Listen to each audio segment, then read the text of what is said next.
Olá, seja bem-vindo ao dia 350 da nossa leitura bíblica. Meu nome é Everton Alonso e nós estamos a 15 dias de fechar a nossa leitura bíblica anual. É um prazer ter a tua companhia e foi também uma imensa alegria estar com você durante todo esse ano, lendo a Bíblia e fortalecendo na graça e também no conhecimento bíblico. Peço que você possa deixar o teu curtir, o teu comentário, o teu compartilhar e ativar o sininho de notificações. Hoje a nossa leitura estará em 2 Crônicas, no capítulo 18. Iremos ao livro do Apocalipse, no capítulo 7. Iremos ao profeta Zacarias, no capítulo 3. E finalizando a leitura de hoje, iremos a João, no capítulo 6. Aqui, em 2 Crônicas, no capítulo 18, nós vamos ver a profecia contra Acabe e também a morte do rei Acabe. Vamos a essa leitura? Diz assim, 2 Crônicas 18. Josafá tinha grande riqueza e honra, e aliou-se a Acabe por laços de casamento. Alguns anos depois, ele foi visitar Acabe em Samaria. Acabe abateu muitas ovelhas e bois para receber Josafá e sua comitiva, e insistiu que atacasse Ramote e Gileade. Acabe, rei de Israel, perguntou a Josafá, rei de Judá: Irás comigo lutar contra Ramote e Gileade? Josafá respondeu: Sou como tu e meu povo é como teu povo. Estaremos contigo na guerra. Mas acrescentou: Peço-te que busque primeiro o conselho do Senhor. Então o rei de Israel reuniu 400 profetas e lhe perguntou: Devemos ir à guerra contra Ramote e Gileade ou não? E eles responderam: Sim, pois Deus a entregará nas mãos do rei. Josafá, porém, perguntou: Não existe aqui nenhum profeta do Senhor a quem possamos consultar? O rei de Israel respondeu a Josafá: Ainda há um homem por meio de quem podemos consultar o Senhor, porém eu o odeio, porque nunca profetizas coisa boa a meu respeito, mas sempre coisas ruins. É Micaías, filho de Imlá. O rei não deveria fazer isso? Josafá respondeu. Então o rei de Israel chamou um dos seus oficiais e disse: Traga imediatamente Micaías, filho de Imlá. Usando vestes reais, o rei de Israel e Josafá, rei de Judá, estavam sentados em seus tronos, na eira, junto à porta de Samaria. E todos os profetas estavam profetizando em transe diante deles. E Zedequias, filho de Anã, tinha feito chifres de ferro e declarou: Assim diz o Senhor: Com esses chifres tu ferirás os arameus até que sejam destruídos. Todos os outros profetas estavam profetizando a mesma coisa, dizendo: Ataca a Ramote Gileade e serás vitorioso, pois o Senhor entregará nas mãos do rei. O mensageiro que tinha ido chamar Micaías lhe disse: Vê, todos os outros profetas estão predizendo que o rei terá sucesso. Tua palavra também deve ser favorável. Micaías, porém, disse: Juro pelo nome do Senhor que direi o que o meu Deus mandar. Quando ele chegou, o rei lhe perguntou: Micaías, devemos ir à guerra contra Ramote e Gileade ou não? Ele respondeu: Ataque e serão vitoriosos, pois eles serão entregues em suas mãos. O rei lhe disse: Quantas vezes devo fazer-te jurar que irá dizer somente a verdade em nome do Senhor? Então Micaías respondeu: Vi todo Israel espalhado pelas colinas, como ovelhas sem pastor. E ouvi o Senhor dizer: Estes não têm dono, cada um volte para casa em paz. O rei de Israel disse a Josafá: Não lhe disse que ele nunca profetiza nada de bom a meu respeito, mas apenas coisas ruins? Micaías prosseguiu: Ouçam a palavra do Senhor. Vi o Senhor assentado em seu trono, com todo o exército dos céus à sua direita e à sua esquerda. E o Senhor disse: Quem enganará Acabe, rei de Israel, para que ataque Ramote e Gileade e morra lá? E sugeria uma coisa, outro sugeria outra, até que finalmente um espírito colocou-o diante do Senhor e disse: Eu o enganarei. De que maneira? Perguntou o Senhor. Ele respondeu: Irei ser um espírito mentiroso na boca de todos os profetas do rei. Disse o Senhor: Você conseguirá enganá-lo e vai e engane-o. E o Senhor pôs um espírito mentiroso na boca desses profetas. O Senhor decretou as suas desgraças. Então Zedequias, filho de Kenaná, aproximou-se, deu um tapa no rosto de Micaías e perguntou: Por qual caminho foi o espírito da parte do Senhor quando saiu de mim para falar a você? Micaías respondeu: Você descobrirá no dia em que estiver se escondendo de quarto em quarto. O rei de Israel então ordenou: Envie Micaías de volta para Amon, o governador da cidade, e Joás, filho do rei, e digam que assim diz o rei: Ponham este homem na prisão, a pão e água, até que eu volte em segurança. Micaías declarou: Se você de fato voltar em segurança, o Senhor não falou por meu intermédio. E acrescentou: Ouçam o que eu estou dizendo a todos vocês. Então o rei de Israel e Josafá, rei de Judá, foram atacar Ramote de Gileade. E o rei de Israel disse a Josafá: Entrarei disfarçado em combate, mas tu usa tuas vestes reais. O rei de Israel disfarçou-se, e ambos foram para o combate. O rei da Síria havia ordenado aos chefes dos carros de guerra: Não lutem contra ninguém, seja soldado, seja oficial, senão contra o rei de Israel. Quando os chefes dos carros viram Josafá, pensaram: É o rei de Israel, e cercaram para atacá-lo. Mas Josafá clamou e o Senhor o ajudou. Deus o afastou deles, pois quando os comandantes dos carros viram que não era o rei de Israel, deixaram de persegui-lo. De repente, um soldado disparou seu arco ao acaso e atingiu o rei de Israel entre os encaixes de sua armadura. Então o rei disse ao seu condutor do carro: Tire-me do combate, fui ferido. A batalha foi violenta durante todo o dia, e assim o rei de Israel teve que enfrentar os arameus em pé no seu carro até a tarde, e ao pôr do sol ele morreu.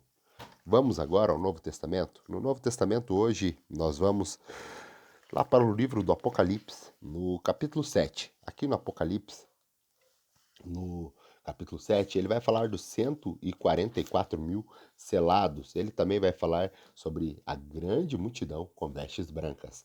Vamos a essa leitura aqui de Apocalipse, no capítulo 7, que diz assim: Depois disso, vi quatro anjos em pé nos quatro cantos da terra, retendo os quatro ventos, para impedir que qualquer vento soprasse na terra, no mar ou em qualquer árvore. Então vi anjos subindo do Oriente, tendo o selo do Deus vivo.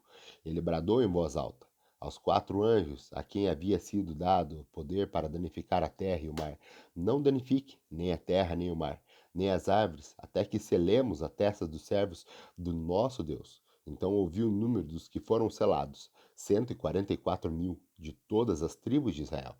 Da tribo de Judá foram selados 12 mil. Da tribo de Ruben, 12 mil. Da tribo de Gade, 12 mil. Da tribo de Azer, 12 mil. Da tribo de Naphtali, 12 mil. Da tribo de Manassés, 12 mil. Da tribo de Simeão, 12 mil. Da tribo de Levi, 12 mil. Da tribo de Isacar, 12 mil. Da tribo de Zebulon, 12 mil. Da tribo de José, 12 mil. Da tribo de Benjamim, 12 mil. Depois disso, olhei e diante de mim estava uma grande multidão que ninguém podia contar, de todas as nações, tribos, povos e línguas, em pé, diante do trono, e do cordeiro, com vestes brancas e segurando palmas, e clamavam em voz alta: A salvação pertence ao nosso Deus, que se assenta no trono e no cordeiro, e ao cordeiro. Todos os anjos estavam em pé ao redor do trono dos anciãos e dos quatro seres viventes. Eles se prostraram com o rosto em terra diante do trono e adoraram a Deus, dizendo: Amém. Louvor e glória, sabedoria, ação de graça, honra, poder e força sejam ao nosso Deus para todo sempre. Amém. Então um dos anciãos me perguntou: Quem são esses que estão vestidos de branco e de onde vieram? Respondi: Senhor, tu sabes. E ele disse: Estes são os que vieram da grande tribulação e lavaram suas vestes e alvejaram no sangue do Cordeiro. Por isso, eles estão diante do trono de Deus e servem dia e noite em seu santuário. Aquele que está sentado no trono estenderá sobre ele o seu tabernáculo. Nunca mais terão fome, nunca mais terão sede, não afligirá o sol, nem qualquer calor abrasador, pois o Cordeiro está no seu centro do trono, será o seu pastor, ele os guiará às fontes de água viva, e Deus enxugará dos seus olhos toda a lágrima.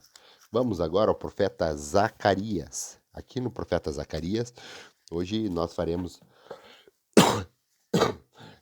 nós faremos a leitura do capítulo 3 do profeta Zacarias, onde ele vai falar das vestes limpas para o sumo sacerdote.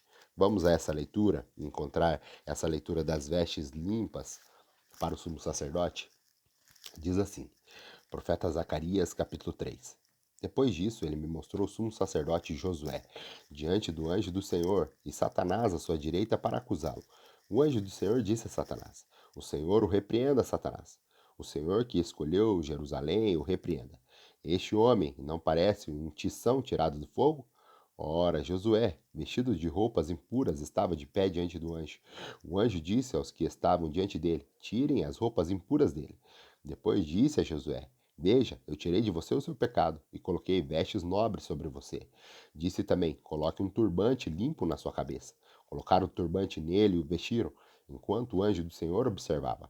O anjo do Senhor exortou Josué, dizendo: Assim diz o Senhor dos Exércitos: se você andar nos meus caminhos e obedecer aos meus preceitos, você governará a minha casa e também estará encarregado das minhas cortes.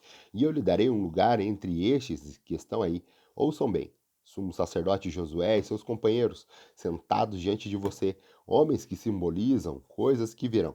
Trarei o meu servo, o renovo. Vejam a pedra que coloquei na frente de Josué.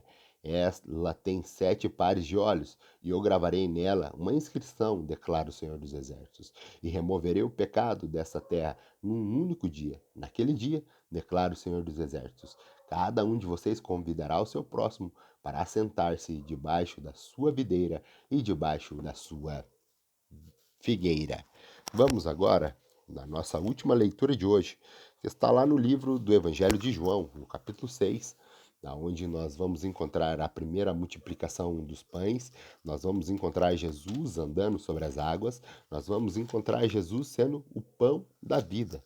E também muitos discípulos abandonando Jesus após um sermão que ele faz, um sermão duro, falando para os seus discípulos. E muitos abandonam Jesus após esse discurso.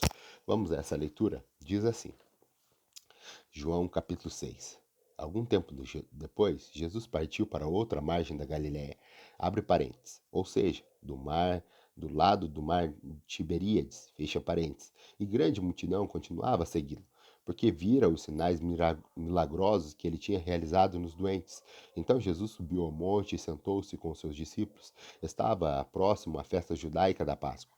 Levantando os olhos e vendo uma grande multidão que se aproximava, Jesus disse a Filipe: onde compraremos pão para este povo comer? Fez essa pergunta apenas para pô-lo à prova, pois já tinha em mente o que ia fazer. Felipe lhe respondeu: 200 denários não compraria pão suficiente para cada um que recebesse um pedaço. Outro discípulo, André, irmão de Simão Pedro, tomou a palavra. Aqui está um rapaz com 5 pães de cevada e 2 peixinhos. Mas o que é isso para tanta gente? Disse Jesus. Mande o povo assentar-se. Havia muita grama naquele lugar e todos se assentaram. Eram cerca de 5.000 homens. Então Jesus tomou os pães e deu graças e o partiu e entre os que estavam assentados, tanto quanto queriam, e fez o mesmo com os peixes. Depois que todos receberam o suficiente para comer, disse aos seus discípulos: ajunte os pedaços que sobraram, que nada seja desperdiçado. Então eles os ajuntaram e encheram 12 cestos, e os pedaços dos 5 pães de cevadas deixado por aqueles que tinham comido. Depois de ver o sinal milagroso que Jesus tinha realizado, o povo começou a dizer: sem dúvida, este é o profeta que deveria vir ao mundo. Sabendo Jesus que pretendiam proclamá-lo rei à força, retirou-se novamente sozinho para o monte. Ao anoitecer, seus discípulos desceram para o mar, entrando num barco e começaram a travessia para Cafarnaum. Já estava escuro e Jesus ainda não tinha ido até onde eles estavam. Soprava um vento forte e as águas estavam agitadas. Depois de terem remado cerca de 5 ou 6 quilômetros, viram Jesus aproximando-se do barco, andando sobre o mar, e ficaram aterrorizados. Mas ele lhe disse: sou eu, não tenham medo. Então resolveram recebê-lo no barco e logo chegaram à praia para a qual se dirigiam. No dia seguinte, a multidão que tinha ficado do outro lado do mar percebeu apenas um barco que estivera ali e que Jesus não havia entrado nele com seus discípulos, mas que eles tinham partido sozinhos. Então, alguns barcos de Tiberíades aproximaram-se do lugar onde o povo tinha comido pão após o Senhor ter dado graça. Quando a multidão percebeu que nem Jesus nem os discípulos estavam ali, entrou no barco e foi para Cafarnaum em busca de Jesus. Quando o encontraram do outro lado do mar, perguntaram: mestre, quando chegaste aqui? Jesus respondeu: a verdade é que vocês estão me procurando não porque viram sinais milagrosos, mas porque comeram os pães e ficaram satisfeitos.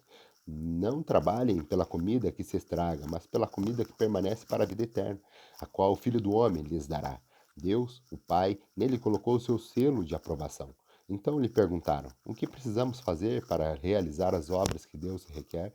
Jesus respondeu: a obra de Deus é esta: crer naquele que me enviou. Então lhe perguntou: que sinal milagroso mostrará para que vejamos e creiamos em ti? Que farás? Os nossos antepassados comeram maná no deserto, como está escrito: ele lhe deu o comer do pão dos céus. Declarou-lhes Jesus: Digo-lhes a verdade. Não foi Moisés que lhe deu o pão do céu, mas o meu Pai quem dá o verdadeiro pão do céu. Pois o pão de Deus é aquele que desceu do céu e dá a vida ao mundo. Disseram eles: Senhor, dai-nos sempre desse pão. Então Jesus declarou: Eu sou o pão da vida, e aquele que vem a mim nunca terá fome. Aquele que crer em mim nunca terá sede. Mas como eu lhe disse, vocês me viram, mas não ainda acreditam. Todo aquele que meu Pai me der, vier a mim, e quem vier a mim, eu jamais rejeitarei, pois desci dos céus, não para fazer a minha vontade, mas para fazer a vontade daquele que me enviou. E esta é a vontade daquele que me enviou, que eu não perca nenhum dos que ele me deu, mas os ressuscite no último dia, porque a vontade de meu Pai é que todo aquele que olhar para o Filho e nele crer tenha vida eterna, e eu ressuscitarei no último dia. Com isso, os judeus começaram a criticar Jesus, porque dissera: Eu sou o pão que desceu do céu. E diziam: Este não é Jesus, o filho de José?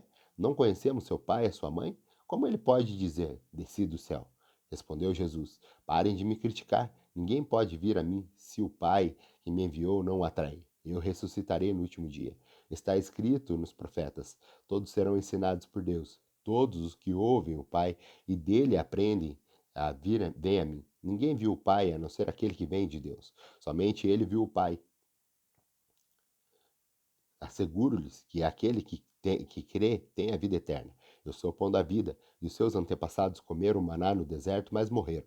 Todavia, aqui está o pão que desce do céu, para que não morra quem dele come. Eu sou um pão vivo que desceu do céu. Se alguém comer deste pão, viverá para sempre. Este é o pão, é a minha carne, que eu darei pela vida do mundo. Então os judeus começaram a discutir exaltadamente entre si. Como pode esse homem nos oferecer a sua carne para comermos? Jesus lhe disse: Eu lhe digo a verdade. Se vocês não comerem a carne do Filho do Homem e não beber o seu sangue, não terão vida em si mesmo. E todo aquele que come a minha carne e bebe o meu sangue tem vida eterna. E eu os ressuscitarei no último dia, pois a minha carne é verdadeiramente comida e o meu sangue é verdadeiramente bebida. Todo aquele que come a minha carne e bebe o meu sangue permanece em mim e eu nele. Da mesma forma como o Pai que vive me enviou, eu vivo por causa do Pai. Assim, aquele que se alimenta de mim viverá por minha causa. Este é o pão que desceu do céu. Os seus antepassados de vocês comeram maná e morreram, mas aquele que se alimenta deste pão viverá para sempre. Ele disse isso quando ensinava na sinagoga de Cafarnaum. Ao ouvirem isso, muitos de seus discípulos disseram: Dura é essa palavra, quem pode suportá-la? Sabendo em seu íntimo que seus discípulos estavam se queixando do que ouviram, Jesus lhes disse: Isso os escandaliza? Quem acontecerá se vocês virem o Filho do Homem subir para onde estava antes? O Espírito da vida, a carne não produz nada que se aproveite. As palavras que eu lhe disse são espírito e vida. Contudo, há alguns de vocês que não creem. Pois Jesus sabia desde o princípio quais não criam e quem iria trair. E prosseguiu: É por isso que eu lhe disse que ninguém pode vir a mim, a não ser isso que seja dado pelo Pai. Daquela hora em diante, muitos de seus discípulos voltaram atrás e deixaram de segui-lo. Jesus perguntou aos 12: Vocês também não querem ir? Simão Pedro lhe respondeu: Senhor, para quem iremos? Tu tens as palavras de vida eterna. Nós cremos e sabemos que tu és o Santo de Deus. Então Jesus respondeu: Não fui eu que os escolhi os 12. Todavia, um de vocês é o diabo. Abre parênteses.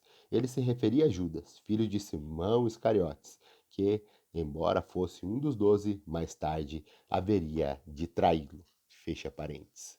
Grato pela tua companhia. Se o Senhor nos permitir, nós retornamos amanhã com mais um episódio da nossa leitura bíblica.